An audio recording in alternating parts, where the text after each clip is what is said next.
மும்பை குண்டுவெடிப்பில் குற்றம் சாட்டப்பட்ட யாகூப் மேமன் இன்று காலை 7 மணிக்கு நாக்பூர் சிறையில் தூக்கிலிடப்பட்டார்.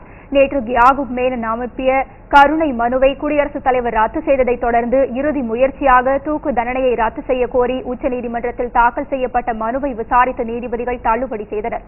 இதனையடுத்து அவர் நாக்பூர் சிறையில் தூக்கிலிடப்பட்டார். இது குறித்த தகவல்களை தருகிறார் எமது செய்தியாளர் இப்ராஹிம். யாகூப் மேமன், வணக்கம் இப்ராஹிம். வணக்கம் பபிதா. இப்போ யாகூப் மேமன் மரண தண்டனை நிறைவேற்றப்பட்டிருக்கதா வெளியாக தகவல்கள் பத்தி சொல்லுங்க இப்ராஹிம். கண்டிப்பா பபிதா, மும்பை குண்டுவெடிப்பு வழக்கிலே குற்றம் சாட்டப்பட்ட யாகூப் மேமன் 20 வருடங்களாக இந்த வழக்கு நடைபெற்று வந்திருக்கிறது. இந்த வழக்கை பொறுத்தவரை அவர் தூக்கிலிடப்பட்டிருக்கிறார். இந்த நிகழ்வு என்பது மிகவும் உணர்ச்சி பூர்வமான உச்சகட்ட நிகழ்வாக கருதப்படுகிறது. ஏனென்றால் ஒரு மனிதன் தன்னுடைய வாழ்நாளிலேயே அவனுடைய ஒவ்வொரு மணித்துளிகளையும் எண்ணிக்கொண்டிருக்கக்கூடிய நேரத்தில் அதே நேரத்தில் அவன் விடுதலை செய்யப்படுவானா அல்லது தூக்கிலிடப்படுவானா, அவனுக்கு மரணமா வாழ்வா சாவா என்ற போராட்டம் அவனுடைய மனதில் ஓடிக்கொண்டிருக்கூடிய அதே நேரத்தில் கூட உச்சநீதிமன்றத்திலும் இதே போராட்டம் சட்ட ரீதியாகவும் நடந்து கொண்டிருந்தது நேற்று இரவு முழுவதும். அதற்கு பிறகு உச்சநீதிமன்ற நீதிபதிகள் மனுவை தள்ளுபடி செய்ததற்கு பிறகு அவர் இன்று காலை தூக்கிலிடப்பட்டிருக்கிறார். சரியாக 6:30 மணிக்கு தூக்கிலிடப்பட்டதாக தகவல்கள் கூறப்படுகின்றது. அவர் இன்று காலை 7 மணிக்கு தான் தூக்கிலிடப்படுவதாக அறிவிக்கப்பட்டிருந்தது. ஆனால் அதற்கு முன்பே 6:30 மணிக்கே அவர் தூக்கிலிடப்பட்டு விட்டார். இதற்கு முன்பதாக இந்த வழக்கு என்பது சாதாரண வழக்கல்ல, மிகவும் நீண்ட நெடிய வழக்கு. 21 வருடங்களாக இந்த வழக்கு நடைபெற்று வருகிறது. கடந்த 1993ஆம் ஆண்டு மும்பை குண்டு வெடிப்பு நிகழ்த்தப்பட்டது. இதில் 257 பேர் கொல்லப்பட்டார்கள். இந்த வழக்கிலே குற்றம் சாட்டப்பட்டவர்களுக்கு மும்பை தடா நீதிமன்றத்திலே முதலில் வழக்கு நடைபெற்று வந்தது. மும்பை தடா நீதிமன்றம் கடந்த 2007ஆம் ஆண்டு ஜூலை மாதம் தீர்ப்பு வழங்குகின்றது. 23 பேரை விடுதலை செய்தது. இந்த வழக்கில் குற்றம் சாட்டப்பட்ட 23 பேரை விடுதலை செய்து அறிவிக்கின்றது. 11 பேருக்கு தூக்கு தண்டனை விதிக்கப்பட்டு தண்டனையை அறிவிக்கின்றது. அதில் ஒருவர் தான் யாகூப் மேமன். இவர் யார் என்றால் டைகர் மேமன் என்பவருடைய சகோதரர். இவர் இங்கே இருக்கக்கூடிய இவர் மீது என்னென்ன விதமான குற்றச்சாட்டுகள் வைக்கப்படுகின்றது என்றால், குண்டுவெடிப்பிலே அவருக்கு மூளையாக செயல்பட்டார், அவர் ஆயுதங்கள் வாங்குவதற்காக உதவிகள் செய்தார், இந்த குண்டுவெடிப்பு நிகழ்த்துவதற்கான பண உதவிகளை இவர் செய்தார் என்ற குற்றச்சாட்டுகள் இவர் மீது வைக்கப்பட்டன. இது போன்ற பல்வேறு நபர்கள் மீது குற்றச்சாட்டு வைக்கப்பட்டாலும் இதில் குற்றம் சாட்டப்பட்ட யாரையுமே காவல்துறையினால் பிடிக்க முடியவில்லை. இதுவரை அவர்கள் எங்கே இருக்கின்றார்கள் என்பது கூட தெரியாமல் இருக்கக்கூடிய நிலையில் யாகூப் மேமன் மட்டும் சிக்கி இருக்கிறார். அவரும் எவ்வாறு சிக்கினார் என்று பார்த்தோம் என்றால், அவர் அந்த மும்பை குண்டுவெடிப்பு சம்பவம் நிகழ்ந்ததற்கு பிறகு அவர் இந்தியாவிலே இல்லை, பாகிஸ்தானுக்கு சென்று விட்டார். அதற்கு பிறகு ஐஎஸ்ஐ கண்ட்ரோலிலே முழுமையாக அவர் சென்று விட்டார். அதற்கு பிறகு அவருடைய பாதுகாப்பில் இருந்தவர் தன்னுடைய பெயர் இந்தியாவில் ஒரு வழக்கில் அடிபடுகிறது என்பதை தெரிந்தவுடன் தன் மீது எந்தவித குற்றமும் இல்லை என்பதை நிரூபிப்பதற்காக, தன்னிலை விளக்கம் கொடுப்பதற்காக இந்திய அரசாங்கத்திடம் சரணடைவதற்காக இந்தியாவுக்கு வருவதற்காண்டி முயற்சி செய்கிறார். அவ்வாறு வரும்பொழுது அவருக்கு வழிகாட்டப்படுகிறது. நேரடியாக இந்தியாவுக்கு வர முடியவில்லை என்பதால் நேபாளம் வழியாக, காட்மாண்டு வழியாக அவர் இந்தியாவுக்கு வருகிறார். அப்போது ஐபி ரா போன்ற அதிகாரிகளால் அவர் கைது செய்யப்படுகிறார். சரணடைய வந்தவர் தான் முறையாக தகவல் தெரிவித்து சரணடைந்தவரை அவர்கள் உளவுத்துறையினர் நாங்கள் கைது செய்தோம் என்று காட்டுகிறார்கள். அதற்கு பிறகு அவர் மீது வழக்கு நடைபெறுகின்றது. இந்த வழக்குக்கு பிறகு அவர் ஏராளமான தகவல்களை உளவுத்துறையும் காவல்துறையும் அவரிடமிருந்து பெற்றுக்கொள்கின்றார்கள். வழக்கிற்கு முழுமையான முறையில் அவர் ஒத்துழைப்பு கொடுக்கின்றார். அப்படி ஒத்துழைப்பு கொடுத்து இந்த வழக்கு நடைபெற்று கொண்டிருக்கும் போதுதான் தடா நீதிமன்றம் 2007ஆம் ஆண்டு தீர்ப்பு வழங்குகிறது, தூக்கு தண்டனையை விதித்து தீர்ப்பு வழங்குகிறது. இந்த தூக்கு தண்டனை தீர்ப்பை எதிர்த்து அவர் மேல்முறையீடு செய்கின்றார். அந்த மேல்முறையீடு உயர்நீதிமன்றத்திலே தள்ளுபடி செய்யப்பட்டு விடுகிறது. அதற்கு பிறகு அவர் உச்சநீதிமன்றத்திலும் அவர் மேல்முறையீடு செய்கின்றார். அவ்வாறு உச்சநீதிமன்றத்தில் மேல்முறையீடு செய்ததற்கு அப்புறம் உச்சநீதிமன்றமும் அவருடைய தண்டனையை உறுதி செய்கின்றது, அவருடைய மனுவை தள்ளுபடி செய்கிறது. அதற்கு பிறகு அவர் குடியரசுத் தலைவருக்கு கருணை மனு அனுப்புகிறார். அந்த மனுவும் தள்ளுபடி செய்யப்பட்டு விடுகிறது. இப்ராஹிம், இப்போ முதன்முறையாக நள்ளிரவுல உச்சநீதிமன்றத்துல விசாரணை நடந்து இருக்கிறது. கண்டிப்பா, அதாவது இந்த வழக்குடைய சுருக்கமான வரலாறை நாம் சொல்லிவிட வேண்டும் என்பதற்காக வேண்டி சொல்லுகிறேன். ஏனென்றால் இந்த தள்ளுபடி செய்ததற்கு பிறகு இறுதியாக இப்ராஹிம் தொடர்ந்து பேசலாம். நேயர்களே, இப்போது காந்திய மக்கள் இயக்கத்தை சேர்ந்த இனியன் நம்மோடு தொடர்பில் இருக்கிறார், அவரோடு நாம் பேசுவோம். வணக்கம் இனியன் சார். வணக்கம் சார், இப்போ வந்து யாகூப் மேமன் வந்து தூக்கிலிடப்பட்டிருக்கிறாரு. இதை குறித்துதான உங்களுடைய கருத்துக்களை நீங்க பதிவு செய்யுங்க சார்.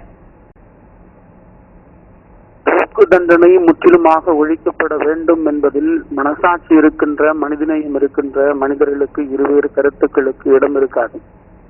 காந்தி பிறந்த தேசத்தில், புத்தர் தோன்றிய மண்ணில் மரண தண்டனை என்பது அவமானத்திற்குரியது. கல்லுக்கு கல், கண்ணுக்கு கண், பல்லுக்கு பல் என்கின்ற நிலைமை நாட்டில் ஏற்பட்டால் இந்த பூமி காட்டு பிராண்டி பூமியாகத்தான் மாறிவிடும்.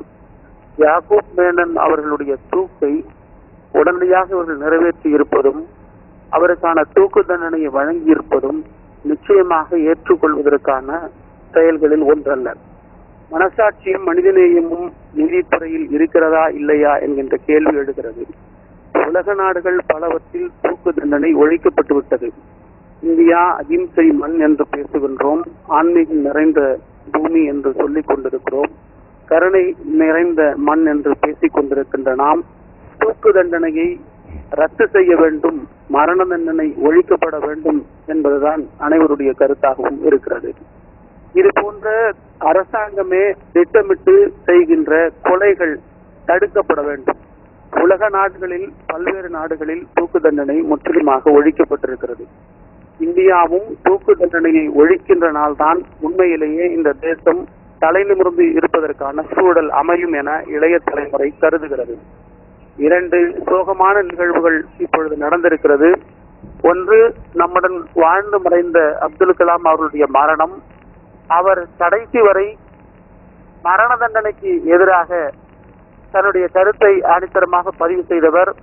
அவர் இன்றைக்கு தன்னுடைய இறுதி பயணத்தை தொடங்குகின்ற நேரத்தில் இது போன்ற தூக்கு தண்டனைகளையும் நிச்சயமாக நாம் தடுக்க வேண்டும். அதுதான் அப்துல் கலாம் போன்றவர்களும், காந்தி போன்றவர்களும், புத்தர் போன்றவர்களும் வாழ்ந்த இந்த மண்ணுக்கு மரியாதை செலுத்துவதாக அமையும் என இளைய தலைமுறை கருதுகிறது. நீங்க வந்து யாகூப் மேமன் தூக்கிலிடப்பட்டதுக்கு வந்து இப்போ வந்து அந்த தூக்கு தண்டனையை நிறைவேற்றக்கூடாது அப்படின்னு நீங்க சொல்லியிருக்கீங்க. நன்றி, உங்களுடைய கருத்துக்களை பதிவு செய்தமைக்கு நன்றி. வணக்கம். நேர்களை நாம் தொடர்ந்து இப்ராஹிமோடு பேசலாம். இப்ராஹிம், நீங்க சொன்னீங்க நள்ளிரவுல வந்து அந்த விசாரணை உச்ச நீதிமன்றத்துல நடைபெற்றிருக்குன்னு. இப்போ வந்து நார்மலா எப்பவுமே இரவு நேரங்கள்ல வந்து இந்த மாதிரியான விசாரணைகள் நடத்தப்பட்டதே கிடையாது. ஆனா இந்த வழக்குல வந்து இந்த மாதிரி நேற்று இரவு 7 மணிக்கு கூட நீதிபதிகள் வந்து விசாரணை பண்ணி இருக்கிறாங்க. இதை பத்தின தகவல்களை சொல்லுங்க இப்ராஹிம். கண்டிப்பாக பவிதா, நேற்று வந்து இறுதி முயற்சியாக குடியரசுத் தலைவருடைய அவருக்கு அனுப்பப்பட்ட கருணை மனு நிராகரிக்கப்பட்டதற்கு பிறகு இரவு 9 மணிக்கு மேல் 10 மணிக்கு மேல் வழக்கறிஞர்கள் குழு, பிரசாந்த் பூஷன் மூத்த வழக்கறிஞர்கள் குழு ஒன்றிணைந்து யாகூப் மேமனுடைய தூக்கு தண்டனையை ரத்து செய்ய வேண்டும், அதற்கு தடை விதிக்க வேண்டும், இடைக்கால தடையாவது விதிக்க வேண்டும். ஏனென்றால் குடியரசுத் தலைவருடைய மனு நிராகரிக்கப்பட்டதற்கு பிறகு 14 நாட்கள் அவகாசம் வேண்டும் தூக்கில் தண்டனை நிறைவேற்றப்படுவதற்கு என்பது வழக்கு. நாம் தொடர்ந்து நாம் பேசுவோம். இப்போ பேராசிரியர் மார்க்ஸ் அவர்கள் நம்மோடு தொடர்பில் இருக்கிறார், அவரோடு பேசலாம். வணக்கம் சார். வணக்கம். சார், இப்போ வந்து யாகூப் மேமன் வந்து இந்த மும்பை குண்டுவெடிப்புல தொடர்புடைய அவர் தூக்கிலிடப்பட்டிருக்கிறாரு. இதை பத்தி நீங்க என்ன நினைக்கிறீங்க? உங்களுடைய கருத்துக்களை பதிவு செய்யுங்க சார். இந்த தூக்கு நிறைவேற்றம் என்பது வன்மையாக கண்டிக்கப்பட வேண்டிய ஒன்று. ஏனெனில் இதில் யாகூப் மேனன் நேரடியாக தொடர்பில்லாதவர் என்பது மட்டுமல்ல, நேரடியாக தொடர்புள்ள பலரையும், பாகிஸ்தானுக்கு இதில் உள்ள தொடர்பையும் இந்திய அரசாங்கம் தெரிந்து கொள்வதற்கு உதவியவர். இப்படியான ஒரு மரண தண்டனை அவருக்கு கொடுக்கப்படும் என்று சொல்லாமல் ஏமாற்றி இந்தியாவுக்கு அழைத்து வரப்பட்டு எல்லா விதமான தகவல்களையும் பெற்றுக்கொண்டு இறுதியாக இந்திய அரசு இப்படி மிக மோசமாக நடந்துள்ளது. இந்த தூக்கு தண்டனை நிறைவேற்றத்தில் பல்வேறு விதமான விதி மீறல்கள் மீறப்பட்டுள்ளன என்பதை இந்தியாவின் மிக தலை சிறந்த மூத்த வழக்கறிஞர்கள் அவ்வளவு பேரும் சொல்லியும் கூட இந்திய அரசும் குடியரசுத் தலைவரும் நீதிமன்றங்களும் கேட்க மறுத்துவிட்டன. இது உண்மையிலேயே நீதி வழங்கிய ஒரு நடைமுறை அல்ல, ஒரு பழிவாங்கல். உண்மையான இந்த தொடர்குண்டு வெடிப்புகளுக்கு காரணமானவர்களை கைது செய்ய வக்கில்லாமல் போன நம்முடைய அரசாங்கம் கையில் அகப்பட்டவர்களை கொண்டிருக்கக்கூடிய கோழைத்தனமான செயல். இது ஒரு அரசாங்கம் செய்யக்கூடிய செயலே அல்ல. இது மிகவும் வேதனையும் வருத்தத்தையும் அளிக்கக்கூடிய ஒரு நிகழ்ச்சி. இதற்காக ஒவ்வொரு இந்தியரும் வெட்கப்பட வேண்டும். நன்றி சார், உங்களுடைய கருத்துக்களை பதிவு செய்தமைக்கு நன்றி. தொடர்ந்து இப்ராஹிமோடு பேசலாம். இப்ராஹிம், தொடர்ந்து சொல்லுங்க, உங்களுடைய கருத்துக்களை பதிவு செய்யுங்க. அதாவது இரவு வந்து உச்சநீதிமன்ற நீதிபதிகள் தத்துவை சந்தித்து வழக்கறிஞர்கள் கொண்டு மனு அளித்திருக்கிறார்கள்.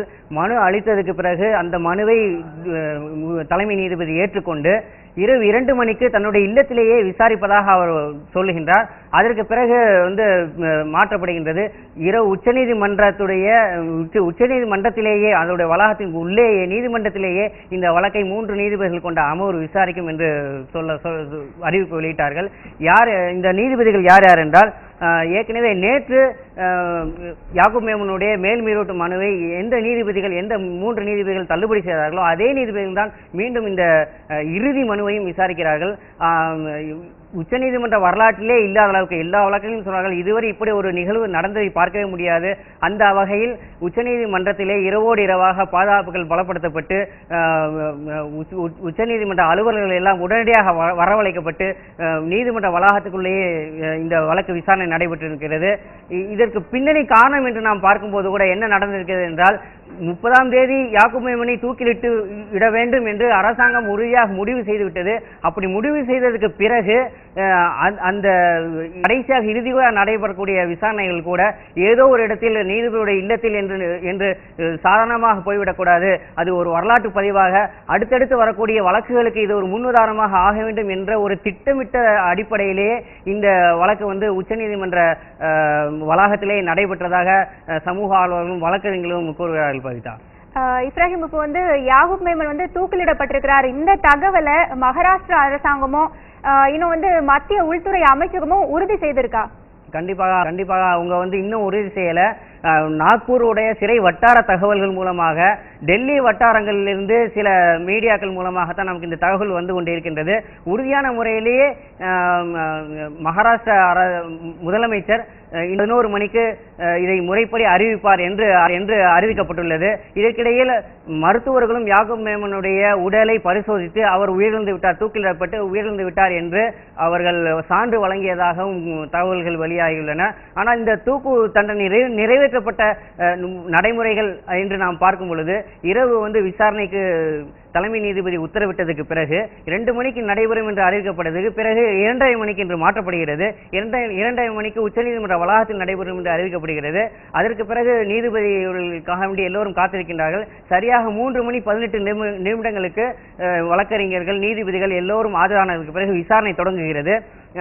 யாக்கூப் மேமன் தரப்பிலிருந்து பிரசாந்த் பூஷன் உள்ளிட்ட மூத்த வழக்கறிஞர்கள் குழு இந்த வாதத்தை எடுத்து வைக்கிறார்கள். அவர்கள் தரப்பில் எடுத்து வைக்கப்பட்ட வாதம் என்னவென்றால், குடியரசுத் தலைவருடைய மனு நிராகரிக்கப்பட்டதற்கு பிறகு தண்டனை நிறைவேற்றுவதற்கு 14 நாட்கள் இடைவெளி வேண்டும் என்று அவர்கள் கோரிக்கை வைக்கிறார்கள். ஏனென்றால் மகாராஷ்டிரா சிறைத்துறையுடைய விதிகளுக்கு உட்பட்டே நிராகரிக்கப்பட்ட மனு மீதான தண்டனையை நிறைவேற்றுவதற்கு 7 நாள் அவகாசம் அளிக்கப்பட வேண்டும் என்று விதி உள்ளது என்பதை சுட்டிக்காட்டி அவர்கள் கேட்கின்றார்கள்.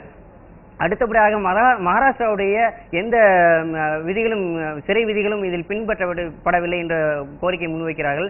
அதே போன்று குடியரசுத் நிராகரித்த அந்த மனுவுடைய நகல் குற்றம் சாட்டப்பட்டிருக்கக்கூடிய யாக்கூப் மேமனுடைய கையில் வழங்கப்பட வேண்டும். அதுவும் வழங்கப்படவில்லை. வழங்குவதற்கு முன்பே தூக்கிலிடுவது என்பது சட்டத்திற்கு முரணானது என்பது போன்ற வாதங்களை எல்லாம் முன்வைக்கிறார்கள். ஆனால் அரசு தரப்பிலே வந்து ஆஜரான அட்டார்னி ஜெனரல், மத்திய அரசின் தலைமை வழக்கறிஞர் முகுல் ரோத்தகி அவர்கள் வந்து வாதாடுகிறார்கள். அவர்கள் வாதாடும் போது என்ன சொல்கிறார்கள், இந்த யாக்கூப் மேமனுடைய தூக்கு தண்டனையை முற்றிலுமாக ரத்து செய்துவிட்டு அவர் தண்டனை காலத்தை சிறையிலேயே கழிப்பதற்கு இவர்கள் ஏற்பாடு செய்து கொண்டிருக்கிறார்கள்.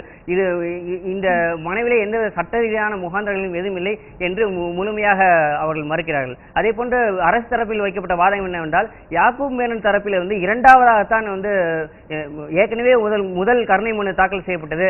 2வது மனுவைத்தான் வந்து மீண்டும் குடியரசுத் தலைவர் வந்து ரத்து செய்திருக்கிறார், தள்ளுபடி செய்திருக்கிறார் என்று அவர்கள் வாதாடினார்கள். ஆனால் இதற்கு பதிலளிக்கும் விதமாக யாக்கூப் மேமனுடைய வழக்கறிஞர்கள் கூறியிருக்கிறார்கள், அதாவது யாக்கூபுடைய முதல் கருணை மனு என்பது அவருடைய சகோதரர்கள் தாக்கல் செய்த மனு.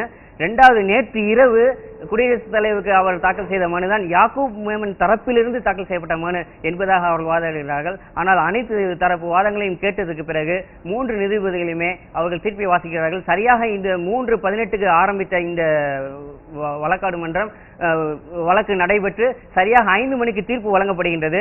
அந்த தீர்ப்பிலே தெளிவாக அவர்கள் சொல்லிவிட்டார்கள், யாக்கூப் மேமனுக்கு வழங்கப்பட்ட அத்தனை விதமான சட்ட ரீதியான அவகாசங்களும் முழுமையாக வழங்கப்பட்டு விட்டன. அவர் எல்லா விதமான மேல்முறையீட்டுகளுக்கும் அவர்களுக்கு அவகாசம் வழங்கப்பட்டு விட்டது. அவர் தரப்பில் கேட்டிருக்கக்கூடிய கோரிக்கை என்பது சட்டத்துக்கு உட்படாதது. எனவே குடியரசுத் தலைவர் அவருடைய மனுவை நிராகரித்து செல்லுபடியாகும் என்று சொல்லி அந்த மேல்முறையீட்டு மனுவை தள்ளுபடி செய்கின்றார்கள். அதற்கு பிறகு சரியாக சொன்னால் 5 மணிக்கு தள்ளுபடி செய்யப்படுகிறது. இதற்கிடையில் இன்னொரு பக்கம் என்ன நடக்கின்றது என்றால், ஒரு பக்கம் சட்ட ரீதியான போராட்டம் நடக்கின்றது. எப்படியாவது விடுதலை வாங்கி தந்து விட வேண்டும் என்று சமூக ஆர்வலர்களும் நீதியாளர்களும் போராடி கொண்டிருக்கிறார்கள். அதே நேரத்திலே தூக்கிலிட்டு விட வேண்டும் என்பதற்கான எல்லா விதமான ஆயத்தங்களையும் அங்கே செய்து விட ஆரம்பித்து விடுகிறார்கள். சரியாக 3 மணிக்கு யாக்கூப் மேனன் தூக்கத்திலிருந்து எழுப்பப்படுகிறார். அவருக்கு புத்தாடைகள் வழங்கப்படுகின்றது. இவர் தூக்கில் எடுப்பதற்காக நாங்கள் உங்களை அழைத்து செல்வோம் என்று அவர்கள் அழைத்து செல்கின்றார்கள். அழைத்து சென்று அவர்கள் தூக்கில் எடுப்பதற்கான எல்லா ஆயத்த ஏற்பாடுகளும் செய்து 6:30 மணிக்கு தூக்கில் விடுகிறார்கள். இதற்கு முன்பு இன்னொரு விஷயம் இருக்கின்றது. யாக்கூப் மேமனை தூக்கில் விடுவதற்கு முன்பாக அந்த விஷயத்தை அவருடைய உறவினர்களுக்கு கண்டிப்பாக தெரிவித்தாக வேண்டும். அந்த அடிப்படையிலேயே சரியாக 2:10 மணிக்கு மகாராஷ்டிரா நாக்பூர் சிறை அதிகாரிகள் அங்கே இருக்கக்கூடிய ஒரு தனியார் ஹோட்டலில் தங்கியிருக்கக்கூடிய யாக்கூப் மேமனுடைய சகோதரர் இக்பால் மேமன் இருக்கிறார். அவரை இரவோடு இரவாக சென்று சரியாக 2:10 மணிக்கு சந்திக்கிறார்கள். சந்தித்து உங்களுடைய சகோதரருக்கு தூக்கு தண்டனை நிறைவேற்றப்பட உள்ளது, காலை 6:30 மணிக்கு நிறைவேற்றப்பட உள்ளது என்ற அந்த அதிகாரப்பூர்வ கடிதத்தை அவர்களிடம் அளித்து விட்டு வருகிறார்கள். ஒரு பக்கம் வழக்கு நடந்து சரியாக தீர்ப்பு என்பது 5 மணிக்கு தான் கொடுக்கப்படுகிறது.